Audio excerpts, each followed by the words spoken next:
The message arrived on a quiet Tuesday morning.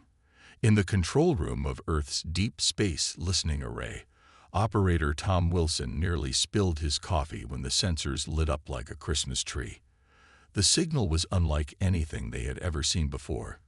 Clear, structured, and definitely artificial. Within hours, every major observatory on Earth confirmed the same thing.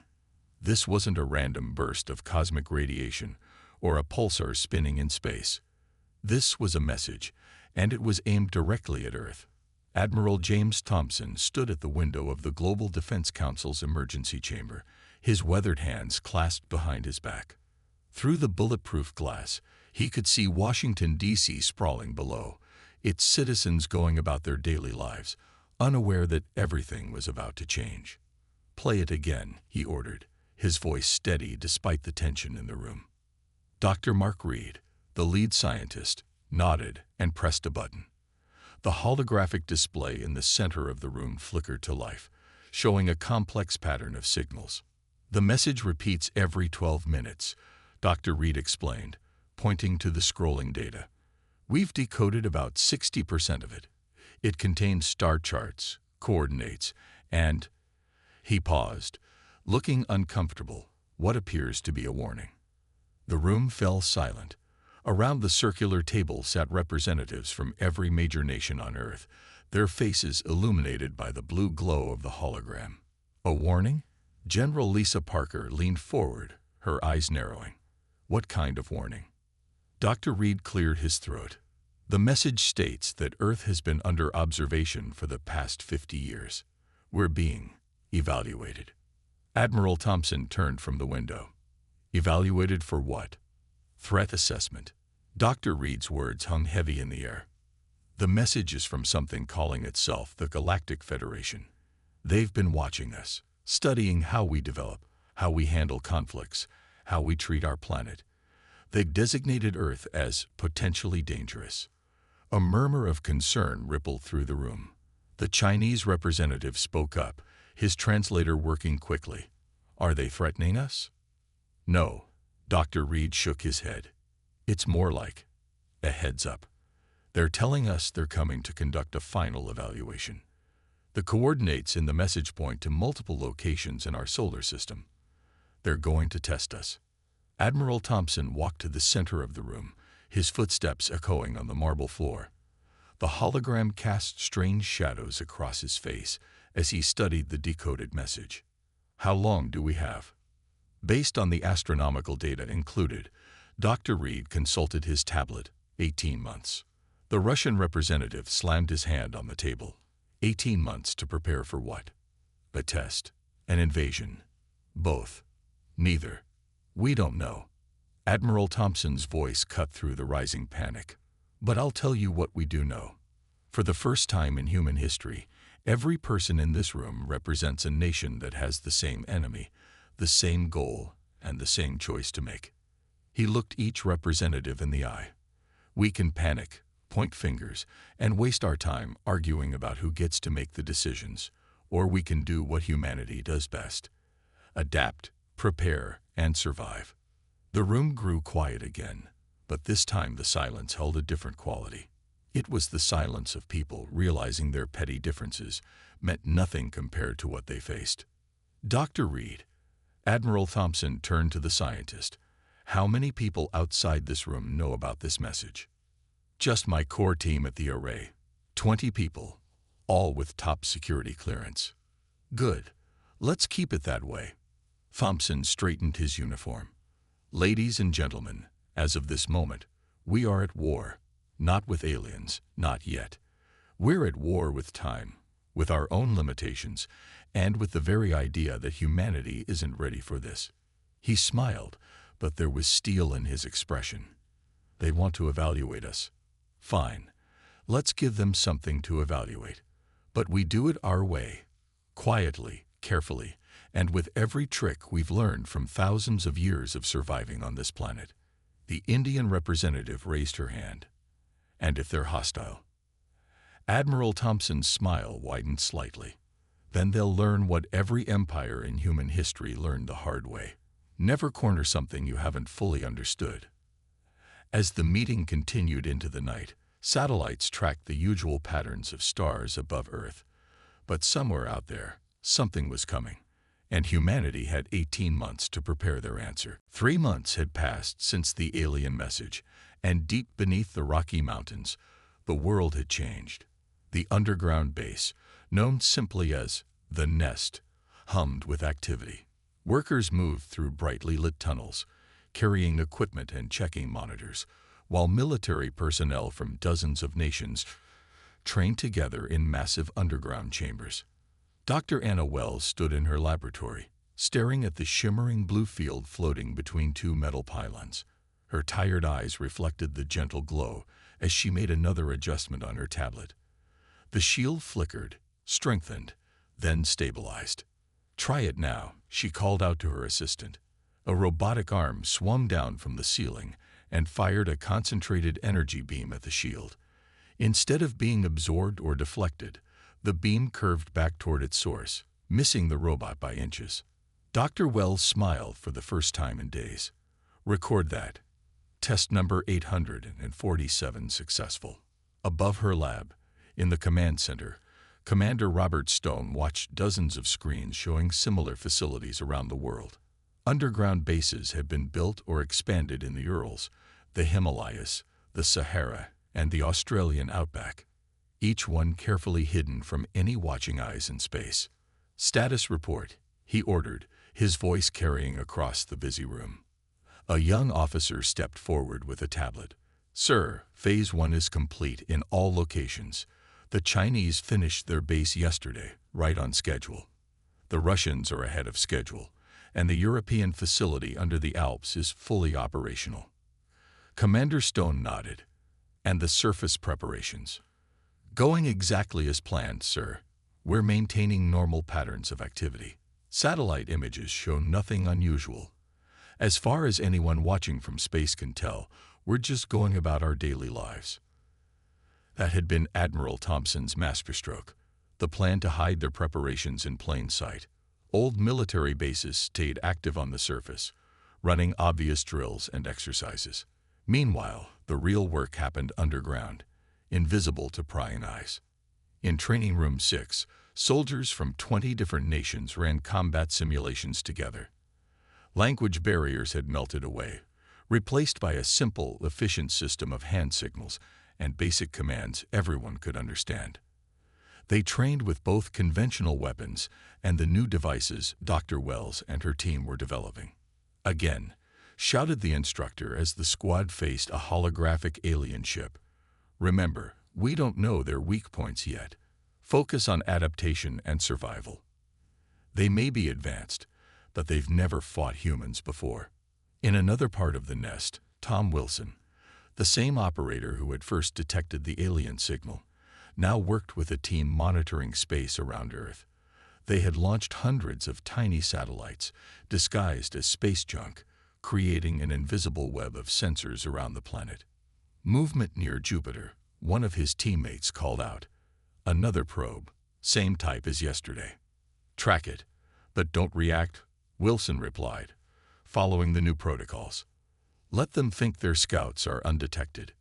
Dr. Wells entered the command center, carrying her tablet with the shield test results. Commander Stone met her at the door. "It works," she said simply.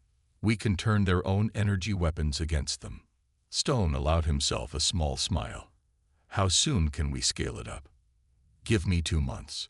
We'll have enough pylons to create a planetary shield grid. They'll never expect their own weapons to be used against them." In his private office, Commander Stone opened a secure channel to Admiral Thompson in Washington. The Admiral's face appeared on the screen, looking tired but determined. "Report." "We're ahead of schedule," Stone said. "The bases are ready. Training is proceeding better than expected. And Dr. Wells just cracked the shield problem." Thompson nodded. "And our guests?" "Still watching. Their probes are getting bolder, coming closer, but they only see what we want them to see. Scattered military forces, obvious surface bases, primitive defenses. They have no idea what's waiting for them underground." "Good." Thompson leaned back in his chair. 15 months left. Keep pushing, but keep it quiet.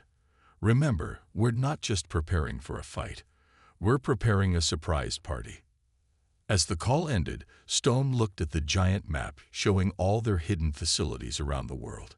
Humanity had spent thousands of years fighting itself, developing tactics, strategies, and technologies for war. Now all that knowledge and experience was being turned to a single purpose. Let them come, he thought. Let them think they know what humanity is capable of. The truth would be a very unpleasant surprise. They came silently through the darkness of space. 3 ships, each the size of a large aircraft carrier, their hulls gleaming with a metal unknown to Earth. Tom Wilson spotted them first from his monitoring station in the nest, watching as they crossed Neptune's orbit. 3 contacts confirmed, he reported, his voice steadied despite his racing heart. Moving faster than anything we've ever seen. They'll reach Mars in 6 hours. Commander Stone stood behind him, watching the alien ships approach on the main screen. He pressed a button on his comm unit. "All stations, this is not a drill. Operation Silent Night is now active." Across the Earth, hidden bases went dark. Underground facilities switched to minimal power. On the surface, life continued as normal. Cars drove, planes flew, and satellites maintained their regular orbits. But beneath the ground, humanity held its breath. "Look at that," Dr. Wells whispered, studying the sensor readings of the alien ships. She stood in the command center with Stone and other senior staff. "Their energy output is enormous. One of those ships could probably power all of North America, and destroy it just as easily," Stone added. He turned to his communications officer. "Status of our orbital platforms." "All platforms report ready, sir. They're powered down and looking like space debris. The aliens won't spot them unless they know exactly what to look for." The alien ships slowed as they reached Mars, taking up positions that formed a perfect triangle around the red planet. For 3 hours, they sat motionless, scanning everything in the inner solar system. In the nest's main briefing room, Admiral Thompson joined them through a secure hologram. His face showed no fear, only intense concentration. "What are they doing?" Dr. Wells studied the data streaming in. "They're scanning us, sir, very thoroughly. But our surface installations are giving them exactly what we want them to see: scattered military bases, basic missile defenses, and lots of civilian infrastructure. And our real defenses, completely invisible," she confirmed. "The absorption technology works perfectly. As far as their sensors can tell, there's nothing under any of our mountains except solid rock." Suddenly, one of the alien ships began to move. It accelerated toward Earth at incredible speed, then stopped just outside the moon's orbit. The other 2 ships remained near Mars, watching. "Here comes the test," Stone muttered. The alien vessel launched what appeared to be small probes, dozens of them, spreading out to surround Earth. They moved in complex patterns, sometimes coming close enough to be visible from the ground, as strange moving stars. In cities around the world, people pointed at the sky, took videos, and posted on social media. News stations reported strange lights in the sky. Exactly as planned, humanity appeared confused, but not particularly afraid. "Sir," Wilson called out, "one of the probes is making an attack run, heading straight for our Pacific Fleet." Stone and Thompson watched calmly as the probe dove toward the ships exercising in the Pacific Ocean.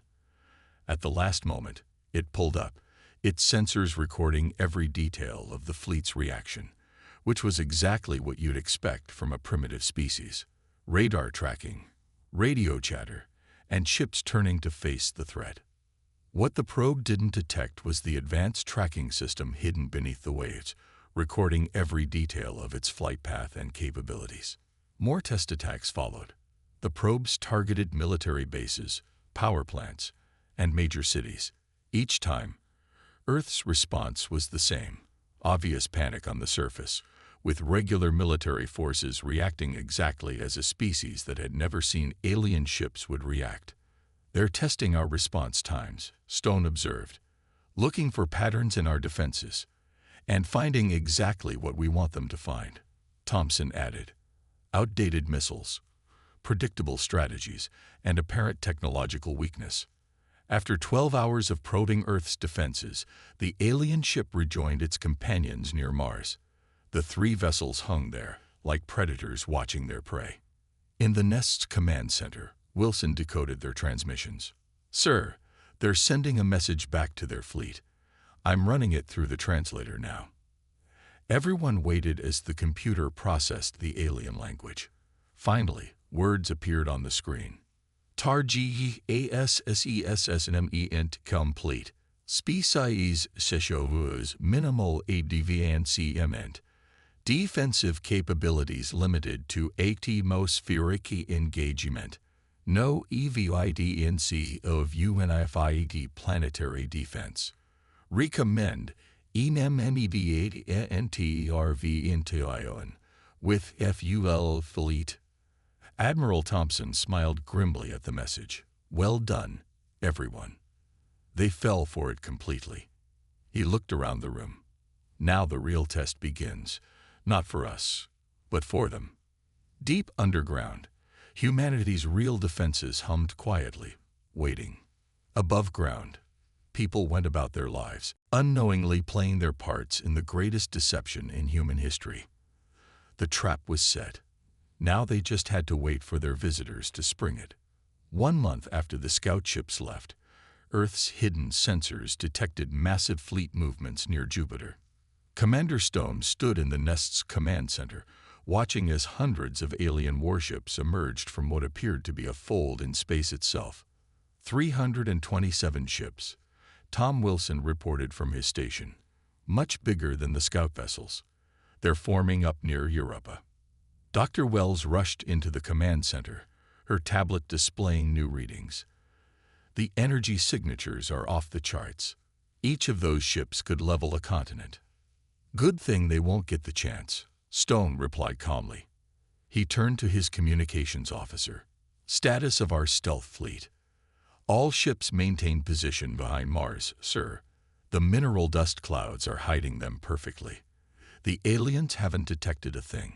This had been another part of humanity's careful plan. While the alien scouts were focused on Earth, hundreds of small, advanced ships had been quietly positioned in Mars' orbit, hidden within clouds of magnetic dust that blocked all scans. Admiral Thompson's hologram appeared in the center of the room. Status report. Everything is proceeding as expected. Stone answered. They bought our act completely.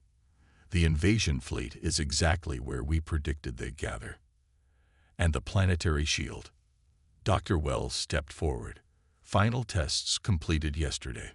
All power stations are ready. The moment we activate it, Earth will be surrounded by an energy field that can reflect their own weapons back at them. They won't know what hit them.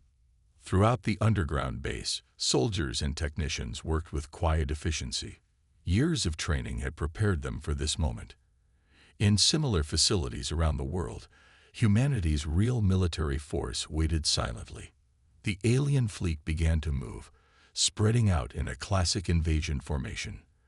Their massive ships formed layers, with the largest vessels protected in the center. It was an impressive display of power, meant to overwhelm any primitive civilization's defenses. Look at that formation, Stone observed. They're not even trying to hide. They think we can't touch them. Wilson's console beeped. Sir, they're broadcasting on all frequencies. The message is in multiple Earth languages. Put it on speakers, Thompson ordered. A deep artificial voice filled the command center. People of Earth, your civilization has been deemed too dangerous to develop independently. Submit to immediate occupation and guidance, or face elimination. You have 6 hours to surrender your governing bodies. Stone looked at Thompson's hologram. Should we respond? Yes, Thompson smiled. Exactly as planned. Give them what they expect. Confusion, fear, and chaos. Over the next hour, Earth's surface military forces sent a carefully crafted mix of responses. Some demanded the aliens leave. Others begged for mercy. A few threatened with nuclear weapons. Military bases around the world went on high alert, pointing their primitive weapons at the sky. To the watching alien fleet, it looked exactly like a disorganized, primitive species facing its first contact with superior forces. "They're moving into attack position," Wilson reported. 5 waves of ships descending from high orbit. Dr. Wells checked her readings one final time. "Shield grid is ready. All power stations report green. We can activate the moment they fire." In orbit, humanity's hidden platforms waited silently, disguised as debris and old satellites.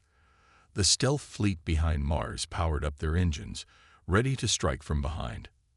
4 hours until they reach firing position. Stone announced.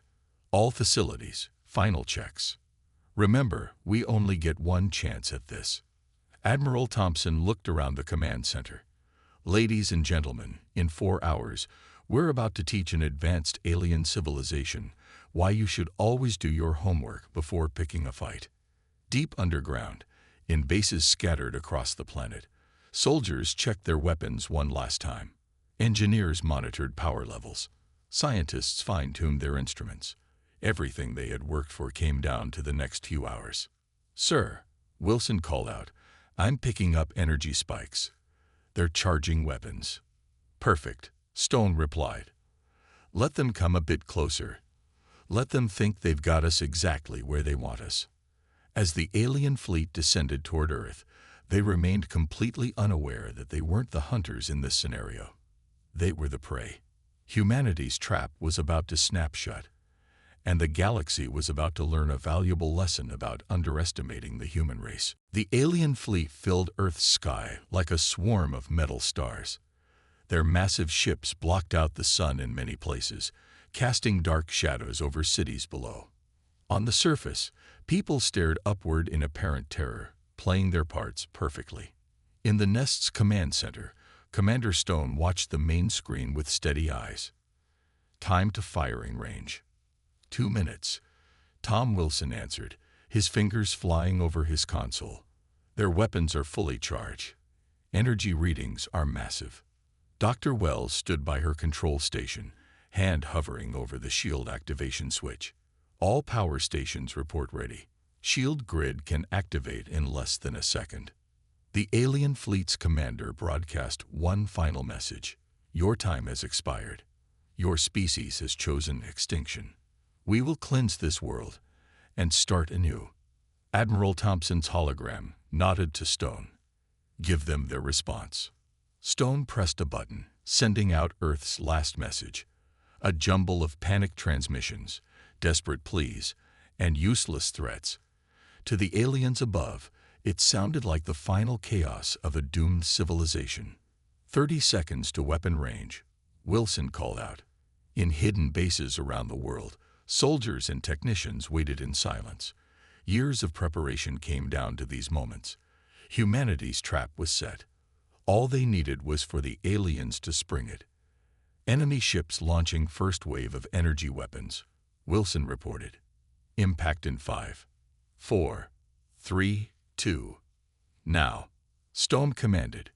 Dr. Wells slammed her hand down on the activation switch. Around the planet, hidden power stations surged to life. A shimmering blue field materialized around Earth, barely visible except where the alien weapons struck it. The alien fleet's first barrage hit the shield and bounced back. Hundreds of energy beams reversed course, striking their own ships. 20 alien vessels exploded in the first second. The alien fleet's neat formation dissolved into chaos as captains tried to dodge their own reflected weapons. Phase 2, Stone ordered. Across Earth's orbit, pieces of space debris suddenly came to life. Hundreds of hidden weapons platforms revealed themselves, opening fire on the confused alien fleet. Their shots were precise, targeting engines and weapon systems with deadly accuracy. "Launch the Mars fleet," Admiral Thompson commanded. Behind the red planet, humanity's hidden ships powered up.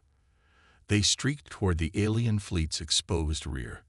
Their advanced weapons, reverse-engineered from years of studying alien technology, tearing into the unprepared vessels. In space, the alien fleet tried to regroup. Their superior ships turned to face the new threats, but they were caught in a perfect trap. If they fired their energy weapons, the planetary shield reflected them back. If they tried to retreat, Earth's ships cut off their escape routes. "Sir," Wilson called out, "they're trying to open their spacefold again. They're calling for reinforcements." "I don't think so," Dr. Wells said with a smile. She pressed another button on her console. Hidden devices around the solar system activated, creating a field that prevented the aliens from forming their spacefold. "No escape," Stone said firmly. "Not until they learn their lesson." The alien commander's voice boomed through the command center again, but this time it held a note of panic. "Impossible. You are primitives. How did you?" Admiral Thompson cut into their broadcast. His voice was calm but carried steel in every word. "We are humanity. We did not start this fight. We did not threaten you. We did not come to your home with demands and threats. But you came to ours, and now you'll learn why that was a mistake." More alien ships exploded as they desperately fired their weapons, only to have them reflected back. Earth's hidden fleet pressed their advantage, their smaller ships darting between the massive alien vessels with precision learned from years of preparation. "Enemy fleet is breaking formation," Wilson reported with satisfaction. 40% of their ships are heavily damaged or destroyed. They're trying to scatter. "Don't let them run," Stone ordered. "Herd them together. Let them understand exactly how completely they were outplayed." As the battle raged in space, people emerged from their homes around the world, looking up at the light show above. The fear on their faces changed to triumph. Humanity's greatest deception was ending, and with it, any notion that Earth was an easy target. The aliens had come expecting to find primitives. Instead, they found humanity at its most dangerous, prepared, united, and fighting to protect their home. The battle above Earth had turned from an invasion into a slaughter, but not in the way the aliens had planned. Their once mighty fleet was now trapped between Earth's planetary shield and the relentless attacks from humanity's hidden forces. Incoming transmission from their command ship, Tom Wilson announced in the Nest's control center. They're requesting to surrender. Commander Stone exchanged looks with Admiral Thompson's hologram. "Not yet," Thompson said firmly. "First, we show them everything they've awakened, Dr. Wells." Dr. Wells nodded and pressed a sequence of commands. Around the world, hidden mountain bases opened their massive doors. From each one, sleek ships rose into the sky. Humanity's ground forces, kept secret until this moment. "By all means," Stone smiled coldly. "Let's properly introduce ourselves." In space, the alien fleet watched in horror as hundreds of advanced Earth ships joined the battle. These weren't the primitive rockets or basic fighters they'd expected. These were warships built with a perfect blend of human ingenuity and reverse-engineered alien technology. "All ships, execute Battle Plan Thunder," Stone commanded. Earth's forces moved with practiced precision. The ships from Mars pressed forward, herding the alien fleet into a tight cluster. The orbital platforms adjusted their fire, creating a wall of energy that prevented escape. And now the ground forces rose up, completing the trap. In the alien command ship, their leader watched screens fill with data about Earth's true capabilities. "Impossible," the alien commander broadcast. "Our scouts reported no advanced technology, no unified defense, no space fleet." Admiral Thompson's voice rang across all channels. "You saw exactly what we wanted you to see. You believed exactly what we wanted you to believe. That was your first mistake." As if to emphasize his words, another wave of alien ships exploded as their own weapons reflected back at them. Dr. Wells' shield technology had turned their greatest strength into a deadly weakness. "Sir," Wilson reported, "their command ship is trying to power up some kind of superweapon. Energy readings are off the charts." "Perfect," Dr. Wells said, her fingers dancing across her control panel. That's exactly what we wanted them to do. The alien command ship's hull began to glow as it gathered energy for a desperate final attack. But humanity had planned for this too. As the weapon charged, hidden satellites around Earth linked together, creating a focused point in the shield directly in front of the alien vessel. "They're firing," Wilson shouted. The alien superweapon released its energy, a beam powerful enough to crack a planet. It struck the focused point in Earth's shield, and not only reflected back but amplified. The beam hit the command ship with twice its original power. The massive vessel cracked in half, its weapon systems overloading. Secondary explosions chained through its hull as the proud flagship of the alien fleet broke apart in Earth's orbit. "All ships, hold position," Stone ordered. "Let them see what they've done to themselves." The remaining alien vessels froze in space, their weapons powered down. On every channel, surrender messages poured in. Admiral Thompson straightened in his hologram. "Now we can accept their surrender. But first," he nodded to Dr. Wells, who activated a special system they'd prepared. Around the alien fleet, hundreds of holographic projectors came to life, showing images from Earth's history. Wars, victories, defeats, and most importantly, humanity learning and adapting from each one. "You came to our world thinking you found an easy target," Thompson's voice boomed across space. "Instead, you found a species that has spent its entire history preparing for this moment. Every war we fought taught us strategy. Every battle made us stronger. Every defeat made us more determined." The images showed more. The underground bases, the years of preparation, the careful deception, everything humanity had done to prepare for this day. "We could destroy your entire fleet now," Thompson continued. "But unlike you, we don't destroy those who can't fight back. Return to your people with this message. Earth is not your testing ground. We are not your experiment. We are humanity, and we have passed your test with flying colors." In orbit, the remaining alien ships hung motionless, surrounded by Earth's forces. Their mighty invasion fleet had been reduced to floating wreckage by the very primitives they'd come to conquer. The galaxy was about to learn an important lesson. Never mistake patience for weakness, and never ever underestimate humanity's ability to prepare for a fight. 1 month after the battle, Admiral Thompson stood at a podium before the United Nations. Representatives from every nation on Earth filled the hall, their faces showing pride and determination. Above them, through the reinforced glass ceiling, the debris of alien ships still glittered in orbit, a reminder to anyone watching from space. "The alien fleet has left our solar system," Thompson announced. But they didn't leave empty-handed. They took with them something far more valuable than territory or resources. They took a lesson. In the Nest's command center, Commander Stone and his team watched the broadcast. The room had changed in the past month. New screens showed constant monitoring of deep space, and Dr. Wells' shield technology now protected the entire solar system. "Incoming transmission," Tom Wilson reported. "It's from the edge of the system. The aliens are broadcasting their report to their homeworld." "Let's hear it," Stone ordered. The alien transmission played through the speakers. "Final assessment of species, human. Previous evaluation criteria deemed insufficient. Species demonstrates exceptional strategic capabilities, advanced technological adaptation, and unprecedented unified defensive response. Recommendation: upgrade status to Class A civilization.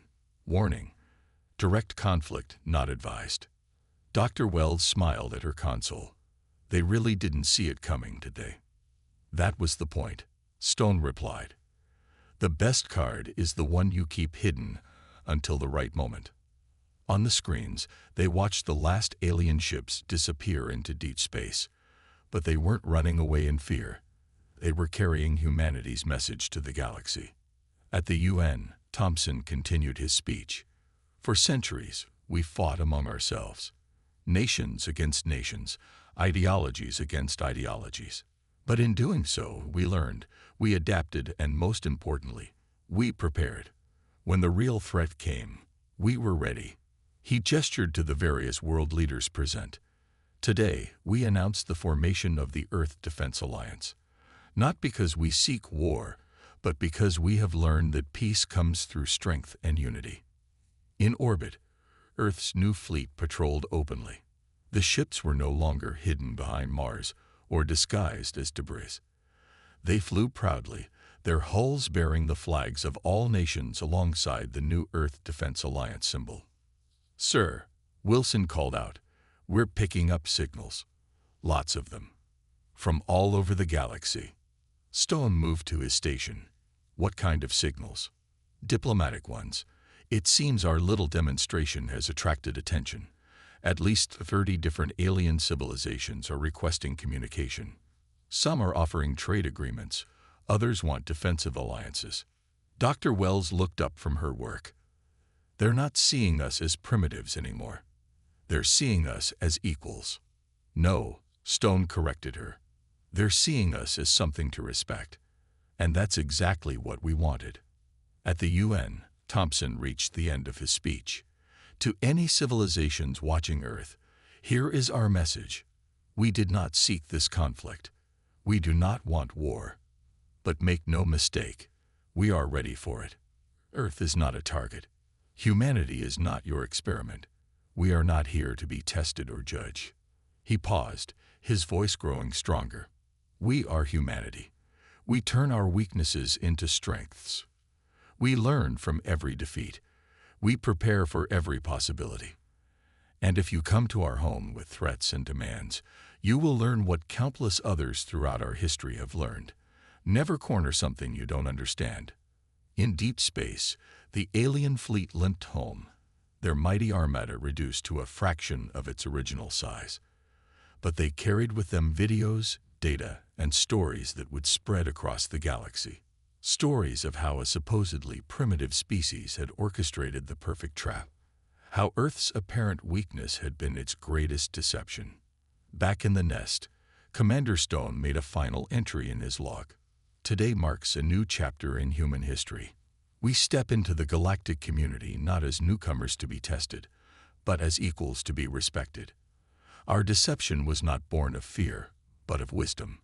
Our preparation was not born of paranoia, but of experience. Our victory was not born of luck, but of unity. Let the galaxy know, humanity is ready. We are watching.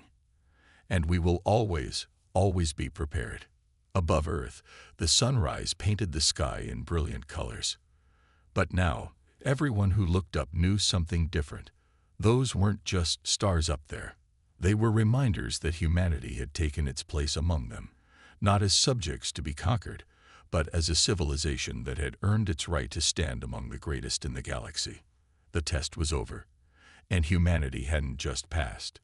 They had rewritten the rules.